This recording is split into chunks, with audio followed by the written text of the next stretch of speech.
Hello and welcome back to 365 Days with mxmtoon. I'm Maia, a singer, songwriter, video maker, Oakland native, and big fan of the revolutionary spirit. Another thing I'm a big fan of, history. I love untold stories, gross facts, hidden secrets, anything weird, dark, and funky from the past. Each day, I'm going to share a few of my favorite deep cuts with you. So let's step back in time through today's date. It's 365 with mxmtoon. New facts every day, so don't leave too soon. I'm gonna teach you stuff, no it won't be tough. Gonna go a year till you've had enough. It's 365 mxmtoon. September 30th is officially the Independence Day of Botswana. Each year, citizens of the Southern African nation gather for fireworks, parades, picnics, fairs, and big family dinners to celebrate Botswana's declaration of independence from the United Kingdom, which happened on this date in 1966. Independence Day is known as Wepuso, and it's considered the national day of Botswana. But how did Botswana gain its independence from Great Britain? And how did it even end up under the UK's control? Let's rewind. Botswana was under the control of a series of tribes and chieftaincies for centuries, but in the mid-19th centuries, Afrikaners, South Africans descended from the white Dutch settlers, started to move in on the border between the two countries. In the late 19th century, Christian missionaries started arriving in what is now Botswana. By 1880, there were missionaries all over the region, and European culture had infiltrated a significant portion of the country.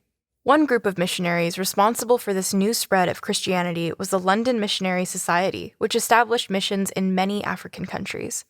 One of their members, John Mackenzie, began campaigning for Great Britain to rule Botswana, allegedly to protect some of his Botswanan congregants from the Afrikaners at the border. By this point, Great Britain had already colonized quite a bit of Africa, including South Africa, then called the Cape Colony, to Botswana, then called Tswana's South. The UK decided it also wanted Botswana, which, it just so happened, Germany was eyeing as well. Europe was not great at letting countries govern themselves. In January 1885, they sent a military expedition to South Africa, but ended up moving into Botswana, eventually establishing treaties with local tribal leaders and calling the region the Bechuanaland Protectorate. The area was actually divided into two regions, the Bechuanaland Protectorate, which is what is now Botswana, and the British Bechuanaland, which is actually now part of South Africa. Though South Africa then, Cape Colony, which was a colony, Botswana was actually not a colony, at least not technically. For the first few years of the Bechuanaland Protectorate's existence, Tswana had its own leaders, and the Brits were just there to protect, for example, the police, the borders.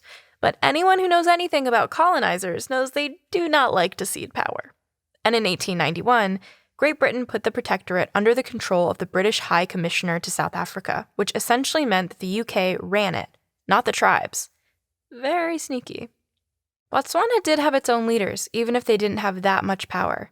King Khama III, who was chief of Tswana's Bamangwato tribe from the late 19th century until his death of 1923, allied himself with the colonizers, which ended up giving him some leverage. He also helped keep Afrikaners from invading Botswana, which probably set Botswana up for independence later on. After Khama III died, his son ruled for 2 years until he too died in 1925. After Khama III died, his son ruled for 2 years until he too died in 1925. And then his son, Seretse, was too young to rule. So Khama III's son from his second wife, Chekedi, ruled as regent of the tribe. This is when things started getting interesting in Bechuanaland. Chekedi was supposed to step down as leader after Seretse returned from law school in Britain, but Seretse ended up falling in love and marrying a white woman named Ruth Williams. This was a scandal. And it's also, fun fact, the plot of the 2016 film, A United Kingdom, starring David Oyelowo and Rosamund Pike. Chekedi was against it. The tribe split, siding with one leader or the other, and the Brits, who at the time were not known for being particularly woke, ruled that Seretse was unfit for leadership because of his unfortunate marriage. Eventually, in 1951, the Brits exiled both Seretse and his wife from Bechuanaland. This caused some real problems for the Brits. The Bamangwato rioted.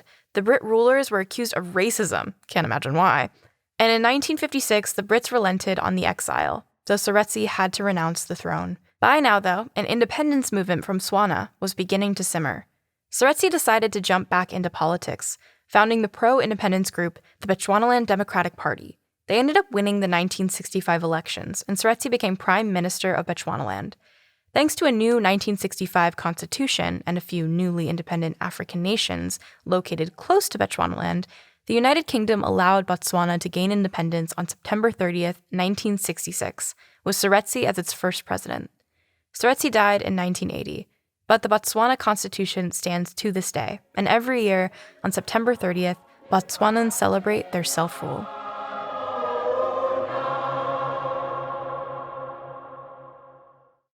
For today's music fact, we actually have a special guest. I did a collab with her, if you're curious. It's Carly Rae Jepsen. We made a song together called Okay on Your Own, and I'm super honored that she's able to make it to the podcast today. So here's Carly Rae Jepsen talking about how she spent September in 2008. So on this day in history, September 30th, going back to 2008, I released my first ever album titled Tug of War. The album was written in a wine cellar studio with Ryan Stewart, a longtime friend and collaborator. We were very excited. It was a P&D deal, and I didn't know if anyone at all would ever listen. But within Canada, a couple of the songs picked up on radio, one titled Tug of War and the other was Bucket. At this time, I also didn't have a huge budget, so all of the music videos I made with friends at the beach, pulled favors from the waitresses and waiters that I worked with, and somehow made one of my favorite projects to date, Tug of War. And for our final segment of the day, I'm going to dive into my own personal history and tell you what I was up to on a September 30th in my life. I'm looking through my photo archives right now, and it looks like I bought concert tickets on September 30th, 2016 to see one of my favorite K-pop acts, CL.